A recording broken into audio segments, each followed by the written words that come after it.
تفسیر القرآن آج کا سبق سورہ بقرہ آیت نمبر 146 اور 147۔ اعوذ باللہ من الشیطان الرجیم، بسم اللہ الرحمن الرحیم۔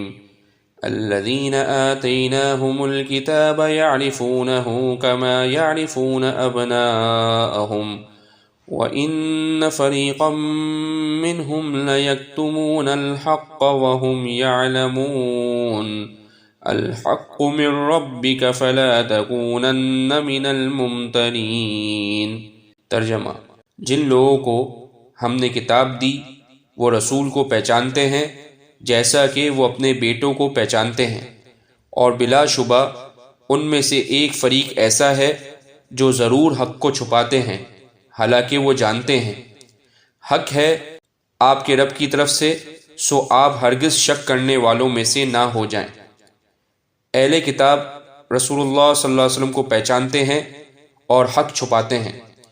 اس آیت شریفہ میں اہل کتاب کا مزید عناد بیان فرمایا کہ اہل کتاب صرف قبلے کے بارے میں ہی عناد پر قائم نہیں، بلکہ وہ تو نبی آخر الزمان صلی اللہ علیہ وسلم کی نبوت ہی کے منکر ہیں، اور ان کا یہ انکار خالص عناد پر مبنی ہے۔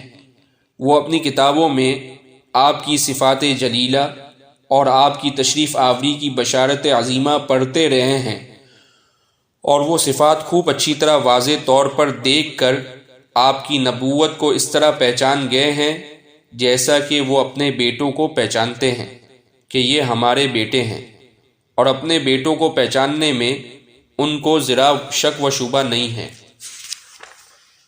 پھر فرمایا کہ بلا شبہ اہل کتاب میں ایک گروہ ایسا ہے جو حق کو چھپاتا ہے، اور حال یہ ہے کہ وہ جانتے بھی ہیں کہ یہ حق ہے، اور یہ بھی جانتے ہیں کہ ہم حق کو چھپا رہے ہیں، اور یہ بھی جانتے ہیں کہ حق چھپانے کا وبال اور عذاب بہت زیادہ ہے۔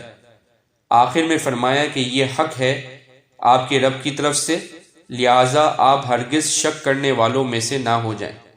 وآخر دعوانا الحمد للہ رب العالمین۔